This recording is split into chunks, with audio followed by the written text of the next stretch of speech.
L'Europe en 3 minutes, le podcast. Toute l'Europe vous propose de mieux saisir les enjeux et le fonctionnement de l'Union européenne en 3 minutes. Bonjour, je m'appelle Vincent Lequeux et je vous souhaite la bienvenue dans ce nouveau numéro de l'Europe en 3 minutes. Aujourd'hui, nous allons parler de la manière dont l'Union européenne veut mettre un peu d'ordre sur Internet à travers le DSA. Internet, c'est bien sûr une mine d'or dès qu'il s'agit de s'informer. Le problème, c'est qu'on y trouve aussi beaucoup d'erreurs, voire de mensonges. On est tous tombés au moins une fois sur des vidéos affirmant que le vaccin contre la Covid donnait le cancer ou que l'Ukraine était dirigée par des nazis. Et jusqu'à l'année dernière, on n'arrivait pas très bien à lutter contre la prolifération de ces fake news. Bien sûr, à chaque fois, on a vu des experts et des médias qui montaient au créneau pour démontrer qu'il s'agissait de désinformation. Le problème, c'est que le temps de réagir, la fake news a déjà convaincu des milliers de personnes. Mais depuis le mois d'août 2023, l'Union européenne s'est dotée d'un nouvel instrument, le DSA. DSA, c'est l'acronyme en anglais de Digital Services Act, la législation européenne sur les services numériques.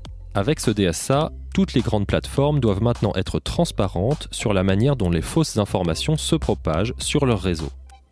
Surtout, elles doivent se donner les moyens de limiter cette propagation. Plusieurs plateformes ont donc déjà été sollicitées par la Commission européenne, notamment Twitter, enfin X comme on l'appelle maintenant. La firme d'Elon Musk est accusée de ne pas suffisamment modérer ses contenus, en particulier autour du conflit entre Israël et le Hamas. Elle est donc directement visée par une enquête de la Commission. Si le réseau social s'obstine, il pourrait avoir à payer des amendes. Et pas des moindres, puisque celles-ci peuvent atteindre 6% de son chiffre d'affaires, soit la modique somme de 180 millions d'euros. Sur les sanctions, sachez que la Commission n'hésitera pas. Nous sommes déterminés à utiliser pleinement la boîte à outils que vous nous avez donnée pour apporter un véritable changement, protéger nos concitoyens, défendre nos valeurs et veiller à ce que l'espace numérique reste un lieu de liberté, d'expression et de sécurité. Nous venons d'entendre le commissaire européen Thierry Breton en octobre 2023 qui rappelait aux députés européens les grands objectifs du DSA. Car oui, au-delà des fake news, le DSA cherche effectivement à protéger les citoyens européens des contenus illicites qui circulent sur Internet, notamment les vidéos à caractère pédopornographique ou terroriste, ou encore la haine en ligne. Le règlement européen vise aussi à bloquer la vente en ligne de produits dangereux ou de contrefaçon. Les moteurs de recherche et les réseaux sociaux doivent donc désormais respecter un certain nombre d'obligations.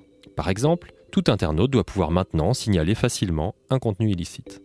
Et une fois ce contenu signalé, la plateforme doit le retirer rapidement. Bien sûr, le DSA prend garde de ne pas tomber dans l'excès inverse pour garantir la liberté d'expression. Il prévoit donc un certain nombre de droits, par exemple pour les auteurs dont les contenus seraient abusivement retirés. Enfin, le règlement européen s'accompagne d'un autre texte important, le DMA. Lui vise à éviter que l'espace numérique soit monopolisé par les grandes plateformes. Mais cela, nous en reparlerons lors d'un prochain podcast.